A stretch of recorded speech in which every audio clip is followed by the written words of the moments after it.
Hi ಎಲ್ರಿಗೂ ನಮಸ್ಕಾರ. Welcome back to our channel Ashwini Geetanjali. ಎಲ್ಲರೂ ಹೇಗಿದ್ದೀರಾ? ಚೆನ್ನಾಗಿದ್ದೀರಾ? ನಾವೆಲ್ಲರೂ ತುಂಬಾ ಚೆನ್ನಾಗಿದ್ದೀವಿ. ಸ್ವಲ್ಪ ಕೋಲ್ಡ್ ಆಗಿಬಿಟ್ಟಿದೆ, ವಿಂಟರ್ ಎಲ್ಲ ಸ್ಟಾರ್ಟ್ ಆಗಿಬಿಟ್ಟಿದ್ದಾವಲ್ಲ, ಸೊ ಆಲ್ಮೋಸ್ಟ್ ಎಲ್ರಿಗೂ ಈ ಥರ ವೆದರ್ ಚೇಂಜ್ ಆದಾಗೆಲ್ಲ ಕಾಮನ್ ಆಗಿ ಶೀತ ನೆಗಡಿ ಎಲ್ಲ ಬರ್ತಾ ಇರುತ್ತೆ. ಸೊ ಈ ವಿಂಟರಲ್ಲಿ ನಾವು ನಮ್ಮ ವೆಯ್ಟ್ ಲಾಸ್ ಡಯಟ್ನ ಯಾವ ರೀತಿಯಾಗಿ ಮಾಡ್ಕೋಬೋದು ಅನ್ನೋದನ್ನ ಶೇರ್ ಮಾಡಿದ್ದೀನಿ. ನೀವು ಎಷ್ಟೊಂದು ಜನ ಕೇಳ್ತಿದ್ರಿ, ವಿಂಟರ್ ಸ್ಟಾರ್ಟ್ ಆಗಿದೆ ಅಕ್ಕ, ವಿಂಟರ್ ಡಯಟ್ ಪ್ಲಾನ್ನ ಶೇರ್ ಮಾಡಿ ಅಂತ. ನಾನು ಆಲ್ರೆಡಿ ಒಂದು 2-3 ವಿಂಟರ್ ಡಯಟ್ ಪ್ಲಾನ್ಸ್ನ ಶೇರ್ ಮಾಡಿದ್ದೀನಿ. ಅದನ್ನ ಎಂಡ್ ಕಾರ್ಡ್ ಅಥವಾ ಡಿಸ್ಕ್ರಿಪ್ಷನಲ್ಲಿ ಲಿಂಕ್ ಕೊಟ್ಟಿರ್ತೀನಿ, ಚೆಕ್ ಮಾಡ್ಕೊಳ್ಳಿ. ಸೊ ಈ ವಿಂಟರ್ಸಲ್ಲಿ ನಾನು ಯಾವ ಥರ ಫಾಲೋ ಮಾಡ್ತೀನಿ, ಎಫೆಕ್ಟಿವ್ ಆಗಿ ವರ್ಕ್ ಆಗುವಂಥ ಡಯಟ್ ಪ್ಲ್ಯಾನ್ ಶೇರ್ ಮಾಡ್ತೀನಿ, ಬನ್ನಿ. ಸೊ ಫಸ್ಟು ಒಂದು ಮಾರ್ನಿಂಗ್ ಡ್ರಿಂಕ್, ವೆಯ್ಟ್ ಲಾಸ್ ಡ್ರಿಂಕ್ನ ತೊಗೊಳ್ತೀನಿ. ಸೊ ಯೂಶ್ವಲಿ ಏನಾಗುತ್ತೆ ಗೊತ್ತಾ, ಬೆಳಗ್ಗೆ ತುಂಬ ಚಳಿ ಇರುತ್ತೆ, ಏನಾದರೂ ಬಿಸಿ ಬಿಸಿಯಾಗಿ ತೊಗೋಬೇಕು ಅಂತ ಅನಿಸ್ತಾ ಇರುತ್ತಲ್ಲ. ಸೊ ನಾನಿಲ್ಲಿ ಏನು ಮಾಡಿದ್ದೀನಿ ಅಂದರೆ, ಒಂದು ಗ್ಲಾಸಷ್ಟು ನೀರನ್ನ ತೊಗೊಂಡಿದ್ದೀನಿ. ಅದಕ್ಕೆ 1/4 ಟೇಬಲ್ ಸ್ಪೂನಷ್ಟು, ತುಂಬ ಜಾಸ್ತಿ ಬೇಡ, ಕಲೋಂಜಿ ಸೀಡ್ಸ್ ಅಂತ ಹೇಳ್ತೀವಲ್ಲ, ಇದನ್ನು ತೊಗೊಂಡಿದ್ದೀನಿ. ಸೊ ನಾವು ಡೈರೆಕ್ಟಾಗಿ ಇದನ್ನು ಪೌಡರ್ ಥರ ಕ್ರಷ್ ಮಾಡಿಬಿಟ್ಟು ಡೈರೆಕ್ಟಾಗಿ ತೊಗೊಳ್ಳೋ ಹಾಗಿದ್ರೆ ಜಸ್ಟ್ ಒಂದು 8-10 ಕಾಳುಗಳು ತೊಗೊಂಡ್ರೆ ಸಾಕು, ಕಲೋಂಜಿ ಸೀಡ್ಸ್ನ. ಇಲ್ಲ ಈ ಥರ ನೀರಲ್ಲಿ ಹಾಕಿ ಕುದಿಸ್ಕೊಂಡು ಕಷಾಯ ಥರ ಮಾಡ್ಕೊಂಡು ತೊಗೊತೀವಿ ಅಂದರೆ ಒಂದು 1/4 ಟೇಬಲ್ ಸ್ಪೂನಷ್ಟು ತೊಗೋಬೋದು. ಇದು ನಮ್ಮ ಬಾಡಿನ ತುಂಬ ಬೆಚ್ಚಗಿರಿಸುತ್ತೆ ವಿಂಟರ್ಸಲ್ಲಿ. ಆ್ಯಂಡ್ ಫ್ಯಾಟ್ ಲಾಸ್ಗೆ ಆ್ಯಂಡ್ ಈ ಬ್ಯಾಡ್ ಕೊಲೆಸ್ಟ್ರಾಲು, ಸೊ ಅಂಥವನ್ನೆಲ್ಲ ಕಡಿಮೆ ಮಾಡೋದಕ್ಕೆ ತುಂಬ ಒಳ್ಳೆ ಇಂಗ್ರೀಡಿಯೆಂಟ್ ಅಂತ ಹೇಳ್ಬೋದು ಕಲಂಜಿ. ಹಾಗೆ ನಮ್ಮ ಬಾಡಿನ ಹೀಟ್ ಮಾಡುತ್ತೆ. ಸೊ ಯಾರಿಗೆಲ್ಲ ತುಂಬ ಹೀಟ್ ಆಗ್ತಿದೆ ಬಾಡಿ ಅಂತಂದರೆ ಅಂಥವ್ರು ಈ ಕಲಂಜಿ ಬದಲಾಗಿ ಸ್ವಲ್ಪ ಓಮ್ ಕಾಳನ್ನ ಯೂಸ್ ಮಾಡಿ, ಅಜ್ವಾನೆ ಅಂತ ಹೇಳ್ತೀವಲ್ಲ ಆ ಕಾಳನ್ನ. ನಾನಿಲ್ಲಿ ಸ್ವಲ್ಪ ಕಲಂಜಿ ಸೀಡ್ಸ್, ಅದ್ರ ಜೊತೆಗೆ ಒಂದು ಅರ್ಧ ಟೇಬಲ್ ಸ್ಪೂನಷ್ಟು ಜೀರಿಗೆನ ತೊಗೊಂಡು ಚೆನ್ನಾಗಿ ಒಂದು ಲೋ ಫ್ಲೇಮಲ್ಲಿ 4-5 ನಿಮಿಷ ಚೆನ್ನಾಗಿ ಕುದಿಸ್ಕೊಂಡ್ಬಿಟ್ಟು, ಸೊ ಇದನ್ನು ಮಾರ್ನಿಂಗ್ ವೆಯ್ಟ್ ಲಾಸ್ ಡ್ರಿಂಕ್ ಆಗಿ ತೊಗೊಂಡಿದ್ದೀನಿ. ಸೊ ಈ ಡ್ರಿಂಕ್ನ ತೀರಾ ಬಿಸಿ ಇದ್ದಾಗ ಕುಡಿಯೋಕ್ಕೆ ಹೋಗಬೇಡಿ, ಆ್ಯಂಡ್ ತೀರಾ ತಣ್ಣಗಾದ್ಮೇಲೆನೂ ಬೇಡ. ನಮಗೆ ಉಗುರು ಬೆಚ್ಚಾಗಿ ಯಾವ ಥರ ಕುಡಿತೀವಲ್ಲ, ಸ್ವಲ್ಪ ಟೀ ಇರುತ್ತಲ್ಲ ಆ ಥರ ಇದ್ದರೆ ಸಾಕು. ಆ್ಯಂಡ್ ಇದರಲ್ಲಿ ಒಂದು ಅರ್ಧ ಲೆಮನ್ನ ಮಿಕ್ಸ್ ಮಾಡಿಬಿಟ್ಟು ತೊಗೊಳ್ಳಿ ಮಾರ್ನಿಂಗ್ ವೆಯ್ಟ್ ಲಾಸ್ ಡ್ರಿಂಕ್ ಆಗಿ. ಆ್ಯಂಡ್ ಇದೇ ತೊಗೋಬೇಕಂತ ಏನೂ ಇಲ್ಲ, ಎಷ್ಟೊಂದು ವೆಯ್ಟ್ ಲಾಸ್ ಡ್ರಿಂಕ್ಗಳನ್ನ ತೋರಿಸಿದ್ದೀನಲ್ಲ, ಅದರಲ್ಲಿ ಯಾವುದಾದ್ರೂ ಒಂದು ತೊಗೋಬೋದು. ವಿಂಟರ್ಸಲ್ಲಿ ನಮಗೆ ಡಿಟಾಕ್ಸ್ ಜ್ಯೂಸ್ಗಳನ್ನ ತೊಗೊಳ್ಳೋದಕ್ಕಿಂತ ನನಗೆ ಸ್ಪೆಷಲಿ ಈ ಥರ ಏನಾದರೂ ಬಿಸಿ ಬಿಸಿಯಾಗಿ ತೊಗೋಬೇಕು ಅಂತ ಅನ್ನಿಸ್ತಿರುತ್ತೆ. ಸೊ ಹಾಗಾಗಿ ಈ ಥರ ಡ್ರಿಂಕ್ಗಳನ್ನ ಪ್ರಿಫರ್ ಮಾಡ್ತೀನಿ. ಆ್ಯಂಡ್ ಒಂದು ನೆನಪಿಟ್ಕೊಳ್ಳಿ, ಯಾವುದೇ ವೆಯ್ಟ್ ಲಾಸ್ ಡ್ರಿಂಕ್ ತೊಗೊಂಡಾದ್ಮೇಲೆ ಮಿನಿಮಮ್ ಒಂದು 40 to 1 hour ಗ್ಯಾಪ್ ಬಿಡಬೇಕು. ಸೊ ಅದು ನಮ್ಮ ಬಾಡಿಗೆ ವರ್ಕ್ ಆಗಬೇಕು. ಸೊ ಹಾಗಾಗಿ ಗ್ಯಾಪ್ 1 hour ಬಿಟ್ಟಾದಮೇಲೆ ನೆಕ್ಸ್ಟ್ ಬ್ರೇಕ್ಫಾಸ್ಟ್ಗೆ ಏನು ತೊಗೋಬೋದು ಅಂತ ತೋರಿಸ್ತೀನಿ. ಸೊ ಬ್ರೇಕ್ಫಾಸ್ಟಲ್ಲಿ ತುಂಬಾ ಆಪ್ಷನ್ಸ್ ಬರುತ್ತೆ. ನೀವು ಓಟ್ಸ್ ಪಾರ್ಡೈಸ್ ಅಂತೇಳಿ, ಅಂದರೆ ಓವರ್ನೈಟ್ ಓಟ್ಸ್ ತಣ್ಣಗಿರೋದನ್ನ ತೊಗೊಳೋದು ಬೇಡ. ಆಲ್ರೆಡಿ ಈ ಥರ ರೆಸಿಪೀಸಿನೂ ತೋರಿಸಿದ್ದೀನಿ. ಜಸ್ಟ್ ಒಂದು 3 ಟೇಬಲ್ ಸ್ಪೂನಷ್ಟು ಓಟ್ಸ್ನ ಹಾಕಿಬಿಟ್ಟು ಲೋ ಫ್ಯಾಟ್ ಮಿಲ್ಕ್ ಹಾಕಿ ಸ್ವಲ್ಪ ಚೆನ್ನಾಗಿ ಕುದಿಸ್ಬಿಟ್ಟು ಅದರಲ್ಲಿ ನಮ್ಗೆ ಇಷ್ಟ ಆಗುವಂಥ ನಟ್ಸ್ ಸೀಡ್ಸ್ನ ಹಾಕಿ ಏನು ಫ್ರೂಟ್ಸ್ನೆಲ್ಲ ಹಾಕಿ ತೊಗೊಳ್ತೀವಲ್ಲ, ಆ ಥರ ಆದರೂ ತೊಗೋಬೋದು. ಇಲ್ಲ ಅಂತಂದರೆ ರಾಗಿ ಇಡ್ಲಿ, ರಾಗಿ ದೋಸೆ, ನಾನು ವೆಯ್ಟ್ ಲಾಸ್ ಸೀರೀಸ್ ದೋಸೆಗಳನ್ನೆಲ್ಲ ತೋರಿಸಿದ್ದೀನಲ್ಲ, ಆ ಥರ ದೋಸೆಗಳನ್ನ ತೊಗೋಬೋದು. ಆ್ಯಂಡ್ ಸ್ಮೂತೀಸ್ ಬೇಕಿದ್ರೂ ತೊಗೋಬೋದು. ಆ್ಯಂಡ್ ಸ್ಪೆಷಲಿ ಈ ವಿಂಟರಲ್ಲಿ ಒಂದು ಸ್ಮೂತಿನ ತೋರಿಸ್ತೀನಿ. ಇದು ಬಿಗಿನರ್ಸ್ಗೆ ಸ್ವಲ್ಪ ಕಷ್ಟ ಅನಿಸ್ಬೋದು ತೊಗೊಳೋದಕ್ಕೆ, ಬಟ್ ಈ ಸ್ಮೂತಿಯಿಂದ ರಿಸಲ್ಟ್ಸು ತುಂಬ ಚೆನ್ನಾಗಿ ಸಿಗುತ್ತೆ. ಹಾಗಾಗಿ ಇದನ್ನು ಶೇರ್ ಮಾಡ್ತಿದ್ದೀನಿ. ಇದು ನಮ್ಮ ಬಾಡಿನ ಡಿಟಾಕ್ಸ್ ಮಾಡೋದಕ್ಕೂ ತುಂಬ ಹೆಲ್ಪ್ ಮಾಡುತ್ತೆ. ಸೊ ನನ್ನ ವೆಯ್ಟ್ ಲಾಸ್ ಜರ್ನಿ ಏನು 2024 ಅಥವಾ ಹಳೆ ವೀಡಿಯೋಸು ಎಲ್ಲ ನೋಡಿ ನಿಮಗೆ ಐಡಿಯಾ ಬರುತ್ತೆ ಯಾವ್ಯಾವ ಥರ ರೆಸಿಪೀಸ್ನ ಮಾಡ್ಕೊಂಡು ತೊಗೋಬೋದು ಅಂತ. ಯಾವುದಾದ್ರೂ ತೊಗೊಳ್ಳಿ. ಆ್ಯಂಡ್ ಪರ್ಟಿಕ್ಯುಲರಾಗಿ ವಿಂಟರ್ಸಲ್ಲಿ ಪಾಲಕ್ ಸೊಪ್ಪು, ಗ್ರೀನ್ ಲೀಫಿ ವೆಜಿಟೇಬಲ್ಸ್ ಏನಿರುತ್ತಲ್ಲ, ಮೆಂತ್ಯ ಸೊಪ್ಪು ಅಥವಾ ಸೊಪ್ಪುಗಳನ್ನ, ಹಸಿರು ತರಕಾರಿ ಸೊಪ್ಪುಗಳನ್ನ ಹೆಚ್ಚಾಗಿ ತೊಗೋಬೇಕು. ಸೊ ಇಲ್ಲೇನು ಮಾಡಿದ್ದೀನಿ ಅಂದರೆ, ಒಂದು ಬಂಚಷ್ಟು ಪಾಲಕ್ ಸೊಪ್ಪನ್ನ ತೊಗೊಂಡಿದ್ದೀನಿ. ಚೆನ್ನಾಗಿ ವಾಶ್ ಮಾಡಿ ಒಂದು 2-3 ಸಲ ಚೆನ್ನಾಗಿ ವಾಶ್ ಮಾಡಿಬಿಟ್ಟು ಇದಕ್ಕೆ ಒಂದು ಸ್ಮಾಲ್ ಆ್ಯಪಲ್, ಇಲ್ಲಾಂದರೆ ಅರ್ಧ ಆ್ಯಪಲ್ನ ತೊಗೊಂಡು, ಬೇರೆ ಏನೂ ಆ್ಯಡ್ ಮಾಡಿಲ್ಲ, ಇದರಲ್ಲಿ ನೀರು ಹಾಕಿಬಿಟ್ಟು ಮಿಕ್ಸಿ ಮಾಡ್ಕೊಳ್ಳಿ. ಸೊ ಪ್ಯೂರ್ ನಾವು ಸ್ಮೂತಿ ಯಾವ ಥರ ಮಾಡ್ಕೊತೀವಲ್ಲ ಅದೇ ಥರ, ಇದರಲ್ಲಿ ಬೇರೆ ಏನೂ ಆ್ಯಡ್ ಮಾಡಿಲ್ಲ. ನಿಮಗೆ ಬೇಕಿತ್ತು ಅಂತಂದರೆ, ಬಿಗಿನರ್ಸ್ ಆಗಿದ್ರೆ ಈ ಥರ ಕುಡಿಯೋದಕ್ಕಾಗೋದಿಲ್ಲ ಅಂದರೆ ಇದರಲ್ಲಿ ಸ್ವಲ್ಪ ಜೇನುತುಪ್ಪ ಆ್ಯಡ್ ಮಾಡಿಕೊಂಡು ನೀವು ತೊಗೋಬೋದು. ಈ ಸ್ಮೂತಿ ನೀವು 2 ಇಂಗ್ರೀಡಿಯೆಂಟಿಂದ ಮಾಡಿದ್ದೀವಲ್ಲ, ಬಟ್ ಇದರಿಂದ ನಮಗೆ ಎಷ್ಟೊಂದು ಫೈಬರ್ ಸಿಗುತ್ತೆ. ಆ್ಯಂಡ್ ಹೇಳಿದ್ನಲ್ಲ, ವಿಂಟರಲ್ಲಿ ತುಂಬ ಚೆನ್ನಾಗಿ ವರ್ಕ್ ಆಗುವಂಥ ಸ್ಮೂತಿ, ನಮ್ಮ ಬಾಡಿನ ಡಿಟಾಕ್ಸ್ ಮಾಡುತ್ತೆ. ಪಾಲಕ್ ಸೊಪ್ಪೆಲ್ಲ ಅಷ್ಟೊಂದು ಹಾಕಿದ್ದೀವಿ, ಯಾವ ಥರ ಇರುತ್ತೋ ಅಂತ ಅಂದ್ಕೊಳ್ಬೋದು. ನಾನು ಇದನ್ನು ಫಿಲ್ಟರೂ ಮಾಡಿಲ್ಲ, ಡೈರೆಕ್ಟ್ ಸ್ಮೂತಿನ ತೊಗೊಂಡಿದ್ದೀನಿ. ಚೆನ್ನಾಗಿರುತ್ತೆ. ಸ್ಟಾರ್ಟಿಂಗಲ್ಲಿ ನಿಮಗೆ ಸ್ವಲ್ಪ ಕಷ್ಟ ಅನಿಸ್ಬೋದು, ಬಟ್ ಸ್ವಲ್ಪ ಜೇನುತುಪ್ಪ ಹಾಕ್ಕೊಂಡು ತೊಗೊಳ್ಳಿ, ಚೆನ್ನಾಗಿ ಅನಿಸುತ್ತೆ. ಈ ಸ್ಮೂತಿ ಬದಲಾಗಿ ಹೇಳಿದ್ನಲ್ಲ ಆಲ್ರೆಡಿ ಏನೆಲ್ಲ ಆಪ್ಷನ್ಸ್ನ ತೊಗೋಬೋದು ಅಂತ. ನಾರ್ಮಲಾಗಿ ನೀವು ಉಪ್ಪಿಟ್ಟಾಗಲಿ ಇಡ್ಲಿ ಏನು ತೊಗೊಂಡ್ರು ಅದರಲ್ಲಿ ಪ್ರೋಟೀನ್ ಫೈಬರ್ ಇರೋ ಥರ ನೋಡ್ಕೊಳ್ಳಿ. ಯೂಶ್ವಲಿ ಏನಾಗುತ್ತೆ ಅಂದರೆ ಇಂಟರ್ಮಿಟೆಂಟ್ ಫಾಸ್ಟಿಂಗ್ ಥರನೇ ಮಾಡ್ತೀನಿ ಆಲ್ಮೋಸ್ಟ್. ಸೊ ಅದು 16 ಅವರ್ಸ್ 16:8 ಆಗ್ಬೋದು, ಇಲ್ಲ ಅಂತಂದರೆ ಕೆಲವೊಂದು ಸಲ 10 ಇನ್ನು 14:10 ಈ ಥರದ್ದು ಫಾಲೋ ಮಾಡ್ತಾ ಇರ್ತೀನಿ. ಬಟ್ ಯೂಶ್ವಲಿ ಮಾರ್ನಿಂಗ್ ಟೈಮಲ್ಲಿ ಸ್ವಲ್ಪ ಲೇಟೇ ಆಗಿಬಿಡುತ್ತೆ, ಲಡ್ಡು ಎಲ್ಲ ಇರ್ತಾನಲ್ಲ. ಸೊ ಹಾಗಾಗಿ ಈ ಥರ ಕ್ವಿಕ್ಕಾಗಿ ಏನಾದರೂ ಒಂದು ಸ್ಮೂತಿ ತೊಗೊಂಡ್ಬಿಟ್ಟು ಡೈರೆಕ್ಟಾಗಿ ಲಂಚ್ ಮಾಡಿಬಿಡ್ತೀನಿ. ಸೊ ಬ್ರೇಕ್ಫಾಸ್ಟ್ ಆಲ್ಮೋಸ್ಟ್ ನಂದು ಲೈಟಾಗೇ ಇರುತ್ತೆ. ಸೊ ನೀವು ನಿಮಗೆ ಯಾವ ಥರ ಕನ್ವೀನಿಯೆಂಟ್ ಆಗುತ್ತಲ್ಲ ಆ ಥರ ಮಾಡ್ಕೊಳ್ಳಿ. ಬಟ್ ಫುಡ್ಸ್ ಮಾತ್ರ ವಿಂಟರ್ಸಲ್ಲಿ ಏನೆಲ್ಲ ತೊಗೋಬೇಕು ಅಂತ ಹೇಳ್ತೀನಿ, ಮೆನ್ಷನ್ ಮಾಡ್ತೀನಿ, ಅಂಥವನ್ನ ಕಂಪಲ್ಸರಿಯಾಗಿ ತೊಗೊಳೋದಕ್ಕೆ ಟ್ರೈ ಮಾಡಿ. ಮಧ್ಯಾಹ್ನ ಲಂಚ್ಗೆ ಪ್ರಿಪೇರ್ ಮಾಡ್ಕೊಳ್ತಾ ಇದ್ದೀನಿ. ಒಂದು ಸೂಪರ್ ಆ್ಯಂಡ್ ತುಂಬ ಡಿಲಿಷಿಯಸ್ ಆಗಿರೋ ಒಂದು ಪಲ್ಯನ ತೋರಿಸ್ಕೊಡ್ತೀನಿ. ಒಂದು ಪ್ಯಾನಿಗೆ ಆಯಿಲ್ ಹಾಕ್ಕೊಂಡ್ಬಿಟ್ಟು, ಇಲ್ಲಿ ನಾನು ಜಾಸ್ತಿನೇ ಕ್ವಾಂಟಿಟಿ ಮಾಡ್ತಿರೋದ್ರಿಂದ ಸ್ವಲ್ಪ ಆಯಿಲ್ನ ಜಾಸ್ತಿ ಹಾಕ್ಕೊಂಡಿದ್ದೀನಿ ಅಷ್ಟೇ. ಆಯಿಲ್ ಎಲ್ಲ ಚೆನ್ನಾಗಿ ಬಿಸಿ ಆದಮೇಲೆ ಅದಕ್ಕೆ ಈರುಳ್ಳಿ ಮತ್ತು ಹಸಿಮೆಣ್ಸಿನ್ಕಾಯಿ ಹಾಕ್ಕೊಂಡ್ಬಿಟ್ಟು ಸ್ವಲ್ಪ ಫ್ರೈ ಮಾಡ್ಕೊಳ್ಳಿ. ಆ್ಯಂಡ್ ಇದಕ್ಕೆ 1 kg ನಾನು ಹೀರೆಕಾಯಿನ ತೊಗೊಂಡಿದ್ದೀನಿ. ಹೀರೆಕಾಯಲ್ಲಿ ಫೈಬರ್ ಜಾಸ್ತಿ ಸಿಗುತ್ತೆ. ಹೇಳಿದ್ನಲ್ಲ, ಆದಷ್ಟು ಗ್ರೀನ್ ಆಗಿರೋವಂಥ ವೆಜಿಟೇಬಲ್ಸ್ನ ಯೂಸ್ ಮಾಡಿ ಈ ವಿಂಟರ್ಸಲ್ಲಿ. ಅದರಿಂದ ನಮಗೆ ಫ್ಯಾಟ್ ಲಾಸ್ ಪ್ರಾಸೆಸ್ಗೆ ಆ್ಯಂಡ್ ನಮ್ಮ ಹೆಲ್ತ್ಗೂ ತುಂಬಾ ಒಳ್ಳೆಯದು. ನೆಕ್ಸ್ಟು ಇವಾಗ ಸ್ವಲ್ಪ ಅರಿಶಿನ ಉಪ್ಪು ಹಾಕ್ಬಿಟ್ಟು ಇದನ್ನು ಚೆನ್ನಾಗಿ ಲೋ ಫ್ಲೇಮಲ್ಲಿ ಇಟ್ಕೊಂಡು ಕುದಿಸ್ಕೊಳ್ಳಿ. ಸ್ವಲ್ಪ ಹಸಿ ವಾಸನೆ ಎಲ್ಲ ಹೋಗಾದ್ಮೇಲೆ ಏನು ಮಾಡಬೇಕು ಅಂದರೆ ಇದಕ್ಕೆ ಒಂದು ಸ್ವಲ್ಪ ಜಜ್ಜಿರೋ ಅಂಥ ಬೆಳ್ಳುಳ್ಳಿಗಳನ್ನ ಜಾಸ್ತಿ ಯೂಸ್ ಮಾಡಿ ಈ ವಿಂಟರ್ಸಲ್ಲಿ. ಬೆಳ್ಳುಳ್ಳಿ, ಆಮೇಲೆ ನೆಕ್ಸ್ಟು ಹಸಿ ಶುಂಠಿ, ಕ್ಯಾಬೇಜು, ಥೈರಾಯ್ಡ್ ಇದ್ದರೆ ಕ್ಯಾಬೇಜ್ನ ಅವಾಯ್ಡ್ ಮಾಡಿ. ನೆಕ್ಸ್ಟ್ ನಮ್ಮ ಬಾಡಿಗೆ ಹೀಟ್ ಕೊಡೋವಂಥ ಏನು ಪದಾರ್ಥಗಳಿರುತ್ತಲ್ಲ ಅಂಥವನ್ನ ಜಾಸ್ತಿ ಯೂಸ್ ಮಾಡಬೇಕು ಈ ವಿಂಟರ್ಸಲ್ಲಿ. ಸೊ ಇವಾಗ 1 ಇಡಿಯಷ್ಟು ನಾನು ಬೆಳ್ಳುಳ್ಳಿನ ಜಜ್ಜಿ ಹಾಕ್ಕೊಳ್ತಾ ಇದ್ದೀನಿ. ನೆಕ್ಸ್ಟು 1 ದೊಡ್ಡ ಟೊಮ್ಯಾಟೊನ ಕಟ್ ಮಾಡ್ಕೊಂಡು ಹಾಕ್ಕೊಳ್ಳಿ. ಇದನ್ನ ಮಿಕ್ಸ್ ಮಾಡಿಬಿಟ್ಟು, ನಾವು ಖಾರದ ಪುಡಿ ಏನೂ ಹಾಕ್ತಾ ಇಲ್ಲಲ್ಲ, ಹಾಗಾಗಿ ಮೊದಲೇ ಹಸಿಮೆಣ್ಸಿನ್ಕಾಯಿನ ಹಾಕ್ಕೊಂಡಿದ್ದೀನಿ. ನಿಮಗೆ ಬೇಕಿದ್ದರೆ ಈ ಪಲ್ಯನ ಯಾವ ಥರ ಆದರೂ ಮಾಡ್ಕೋಬೋದು. ತುಂಬ tasty and high protein, high fibre ಇರೋವಂಥ ಪಲ್ಯ ಇದು.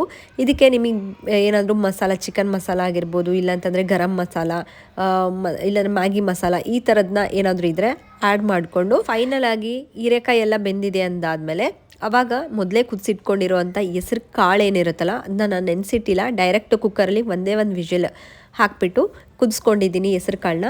ಅದನ್ನು ಕೊನೆಯದಾಗಿ ಹಾಕಿಬಿಟ್ಟಿದ್ರಲ್ಲಿ ಮಿಕ್ಸ್ ಮಾಡಿಕೊಂಡು ಜಸ್ಟ್ 1-2 ಮಿನಿಟ್ಸ್ ಲೋ ಫ್ಲೇಮಲ್ಲಿ ಇಟ್ಕೊಂಡು ಕುದಿಸಿ, ಮೇಲ್ಗಡೆ ಸ್ವಲ್ಪ ಕೊತ್ತಂಬರಿ ಸೊಪ್ಪನ್ನ ಹಾಕಿಬಿಟ್ಟು ಇಳಿಸ್ಬಿಡಿ. ಸೊ ಈ ಥರ ಪಲ್ಯಗಳನ್ನ ನಾವು ಹೈ ಪ್ರೋಟೀನ್ ಇರುತ್ತೆ, ಹೈ ಫೈಬರು ಇರುತ್ತೆ. ಸೊ ಈ ಥರದನ್ನ ನಾವು ತೊಗೊಂಡಾಗ ನಮ್ಮ ಬಾಡಿಗೆ ಬೇಕಾಗುವಂಥ ಎಲ್ಲ ನ್ಯೂಟ್ರಿಯೆಂಟ್ಸು ಸಿಗುತ್ತೆ. ಆ್ಯಂಡ್ ಎಷ್ಟೊಂದು ಜನಕ್ಕೆ ಡೌಟ್ ಇರುತ್ತೆ, ವಿಂಟರ್ಸಲ್ಲಿ ನಾವು ಕರ್ಡ್ ಅಂಥವನ್ನೆಲ್ಲ ತೊಗೋಬೋದಾ, ಮಜ್ಜಿಗೆ, ಸೊ ಮೊಸರು ಎಲ್ಲ ಅಂತಂದರೆ. ಸೊ ಪ್ರಾಬ್ಲಮ್ ಏನೂ ಇಲ್ಲ. ಇನ್ನು ಪ್ರೋಬಯೋಟಿಕ್ ನಮಗೆ ನಮ್ಮ ಹೆಲ್ತ್ಗೆ ತುಂಬ ಒಳ್ಳೆಯದು. ಸೊ ವೆಯ್ಟ್ ಲಾಸ್ಗೂ ಸಹ. ಹಾಗಾಗಿ ಒಂದು 3-4 ಟೇಬಲ್ ಸ್ಪೂನಷ್ಟು ಮೊಸರನ್ನ ತೊಗೋಬೋದು, ಪ್ರಾಬ್ಲಮ್ ಏನೂ ಇಲ್ಲ. ಬಟ್ ಆಲ್ರೆಡಿ ಶೀತ ಆಗಿದೆ, ಸೊ ನಮಗೆ ಮೊಸರೆಲ್ಲ ತೊಗೊಂಡ್ರೆ ಶೀತ ಆಗುತ್ತೆ ಅಂತ ಅಂದ್ಕೊಳ್ಳೋರಿಗೆ ಅವಾಯ್ಡ್ ಮಾಡಿ ಅಷ್ಟೇ. ಅದ್ರ ಬದಲಾಗಿ ಫರ್ಮೆಂಟೇಷನ್ ಮಾಡಿರುವಂಥದ್ದು ದೋಸೆ ಆಗಿರ್ಬೋದು, ಫುಡ್ಗಳಾಗಿರ್ಬೋದು, ಸೊ ಅಂಥವನ್ನ ತೊಗೊಂಡ್ರೂ ನಮಗೆ ಪ್ರೋಬಯೋಟಿಕ್ ಸಿಗುತ್ತೆ. ಸೊ ನೋಡಿ, ಇವತ್ತಿನ ಲಂಚ್ ಪ್ಲೇಟು ಏನೇನು ತೊಗೊಂಡಿದ್ದೀನಿ ಅಂದರೆ ಜೋಳದ ರೊಟ್ಟಿನ ತೊಗೊಂಡಿದ್ದೀನಿ, 1.5 ಜೋಳದ ರೊಟ್ಟಿ, ಸ್ವಲ್ಪ ಸೌತೆಕಾಯಿ, ಹಾಗೆ ನಾವು ಮಾಡ್ಕೊಂಡಿರೋಂಥ ಪಲ್ಯ ಏನಿದೆಯಲ್ಲ ಅದನ್ನ ಜಾಸ್ತಿನೇ ತೊಗೊಂಡಿದ್ದೀನಿ. ಪಲ್ಯ ಜಾಸ್ತಿ ತೊಗೊಂಡು ಅದ್ರ ಜೊತೆಗಿರುವಂಥದ್ದನ್ನ ರೈಸ್ ತೊಗೊಂಡ್ರೆ ನೀವು ಬ್ರೌನ್ ರೈಸ್ ಎಲ್ಲ ವೈಟ್ ರೈಸು, ಇಲ್ಲ ಅಂತಂದರೆ ರೊಟ್ಟಿ, ಚಪಾತಿ, ಮಲ್ಟಿಗ್ರೇನ್ ಚಪಾತಿನ ತೊಗೊಳ್ಳಿ. ಆ್ಯಂಡ್ ರೀಸೆಂಟಾಗಿ ನಾನು ಒಂದು ವೆಯ್ಟ್ ಲಾಸ್ ಚಪಾತಿನ ತೋರಿಸಿದೆ, ತುಂಬ ಹೈ ಪ್ರೋಟೀನಾಗಿ. ಸೊ ಆ ಚಪಾತಿನ ತೊಗೊಳ್ಳಿ. ಡೈಲಿ ಬೇಕಿದ್ದರೆ ಅದೇ ಚಪಾತಿನೂ ತೊಗೋಬೋದು. ಅಥವಾ ನಾವು ಚಪಾತಿಗಳು ಮಾಡೋ ಟೈಮಲ್ಲಿ ಅದರಲ್ಲಿ ಸ್ವಲ್ಪ ವೆಜಿಟೇಬಲ್ಸ್ ಪ್ಯೂರಿನ ಹಾಕಿ ಮಾಡ್ಕೊಂಡು ತೊಗೋಬೋದು. ಕಿಚಡಿಗಳನ್ನ ತೊಗೋಬೋದು. ಆ್ಯಂಡ್ ನಿಮಗಿನ್ನೂ ಬೇಕು ಆಪ್ಷನ್ಸು ಅಂತಂದರೆ ಸೋಯಾ ಚಂಕ್ಸ್ ಪಲಾವ್ನ ತೊಗೋಬೋದು. ಇಲ್ಲ ಅಂತಂದರೆ ನಮಗೆ ಓಟ್ಸ್ ಕಿಚಡಿ ತೊಗೋಬೋದು, ಅಥವಾ ಎಗ್ ರೈಸ್ ತೊಗೋಬೋದು, ಇಲ್ಲ ಚಿಕನ್, ಫಿಶ್, ಈ ಥರ ನಾವೆಲ್ಲ ಇನ್ಕ್ಲೂಡ್ ಮಾಡ್ಕೊಳ್ಳೋದಕ್ಕೆ ಟ್ರೈ ಮಾಡಬೇಕು. ಹಾಯ್ ಎಲ್ಲರೂ, ಏನು ಮಾಡ್ತಿದ್ದೀರಾ? ಆ್ಯಂಡ್ ಇವತ್ತು ಮಾರ್ನಿಂಗಿಂದ ಏನೇನು ತೊಗೊಂಡೆ ಅನ್ನೋದನ್ನ ಶೇರ್ ಮಾಡ್ಕೊಂಡಿದ್ದೀನಿ. ವಿಂಟರ್ ಡಯಟಲ್ಲಿ, ಸ್ಪೆಷಲಿ ಈ ವಿಂಟರ್ಸಲ್ಲಿ ಈ ಥರ ನಾನು ತೋರಿಸೋವಂಥ ಫುಡ್ಗಳನ್ನ ತೊಗೊಂಡ್ರೆ ತುಂಬ ಚೆನ್ನಾಗಿ ವರ್ಕ್ ಆಗುತ್ತೆ.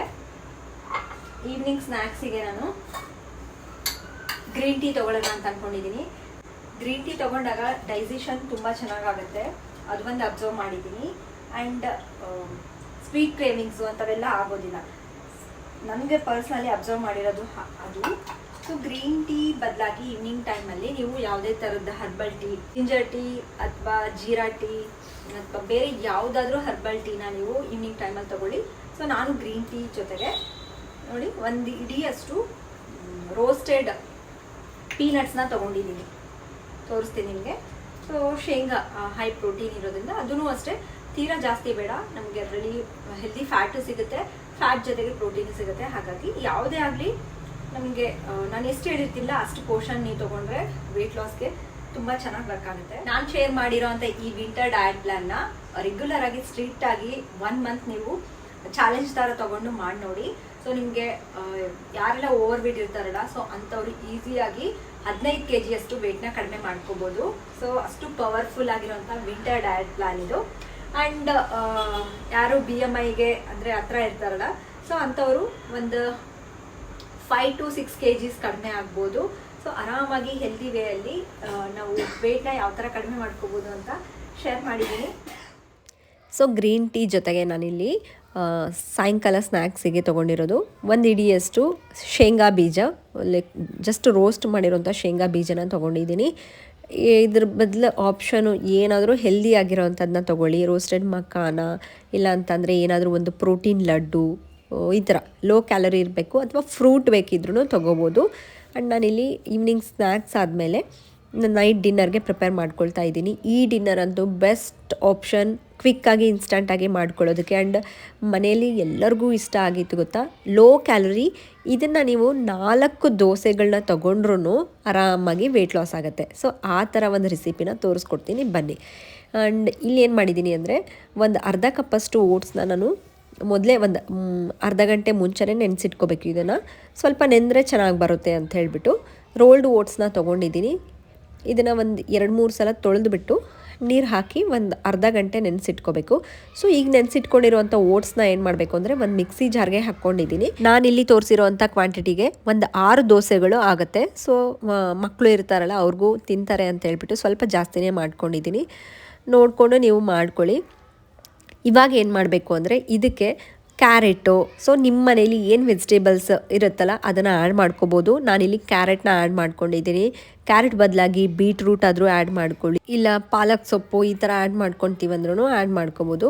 ಸೊ ಇದಕ್ಕೆ ನಾನು ಖಾರದಗೋಸ್ಕರ ಬ್ಯಾಡಗೆ ಮೆಣಸಿನ್ಕಾಯಿ ಒಂದು 4 ಪೀಸಸ್ ಕಟ್ ಮಾಡಿಕೊಂಡು ಹಾಕ್ಕೊಂಡಿದ್ದೀನಿ. ಆ್ಯಂಡ್ ಅರ್ಧ ಟೇಬಲ್ ಸ್ಪೂನಷ್ಟು ಜೀರಿಗೆ ಹಾಕ್ಕೊಂಡಿದ್ದೀನಿ. ಇದರಲ್ಲಿ ನಿಮ್ಗೆ ಇನ್ನೂ ಏನಾದರೂ ಆ್ಯಡ್ ಮಾಡ್ಕೋಬೇಕಂದ್ರೂ ಆರಾಮಾಗೆ ಆ್ಯಡ್ ಮಾಡ್ಕೊಳ್ಳಿ.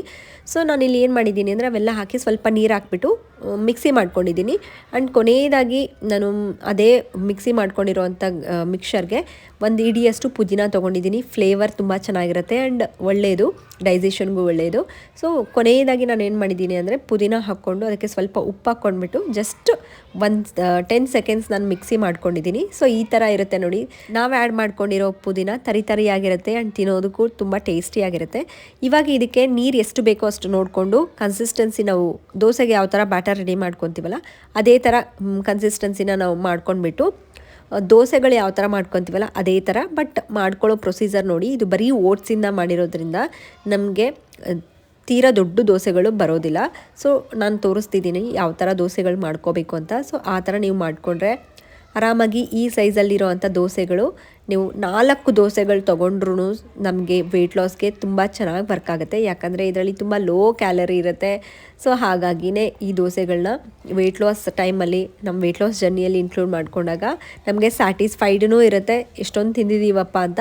ಆ್ಯಂಡ್ ಟೇಸ್ಟೂ ಅಷ್ಟೇ ಎಷ್ಟು ಚೆನ್ನಾಗಿರುತ್ತೆ ಗೊತ್ತಾ. ಆರಾಧ್ಯಗೂ ಲಡ್ಡುಗೂ ತುಂಬಾ ಇಷ್ಟ ಆಗಿತ್ತು ಈ ದೋಸೆ. ಸೊ ನೋಡಿ ಎಷ್ಟು ಪರ್ಫೆಕ್ಟಾಗಿ ಬರುತ್ತೆ. ಆ್ಯಂಡ್ ಹೇಳಿದ್ನಲ್ಲ ಆವಾಗಲೇ, ತೀರಾ ದೊಡ್ಡದು ಹಾಕ್ಕೊಳ್ಳೋದಕ್ಕೆ ಬರೋಲ್ಲ. ನಾವು ಏನು ಚೌಟಿಂದ ಆ ಥರ ಸ್ಪ್ರೆಡ್ ಮಾಡ್ಕೊಳಕ್ಕೆ ಬರೋದಿಲ್ಲ ಅಂದ್ರೂ, ಜಸ್ಟ್ ನಾವು ನೀರು ದೋಸೆ ಯಾವ ಥರ ಮಾಡ್ಕೊಳ್ತೀವಲ್ಲ ಅದೇ ಥರ ಸ್ವಲ್ಪ ಸ್ಪ್ರೆಡ್ ಮಾಡಿಕೊಂಡ್ರು ಸಹ ಇದು ಈಸಿಯಾಗಿ ಆಗಿಬಿಡುತ್ತೆ. ಒಂದು ನೆನ್ಪಿಟ್ಕೊಳ್ಳಿ, ಈ ದೋಸೆಗಳು ಮಾಡ್ಕೋಬೇಕಾದ್ರೆ ಸ್ವಲ್ಪ ಮೀಡಿಯಮ್ ಫ್ಲೇಮ್ ಅಥವಾ ಲೋ ಫ್ಲೇಮಲ್ಲಿ ಇಟ್ಕೊಂಡು ಮಾಡಿಕೊಂಡ್ರೆ ಚೆನ್ನಾಗಿ ಬೇಯುತ್ತೆ.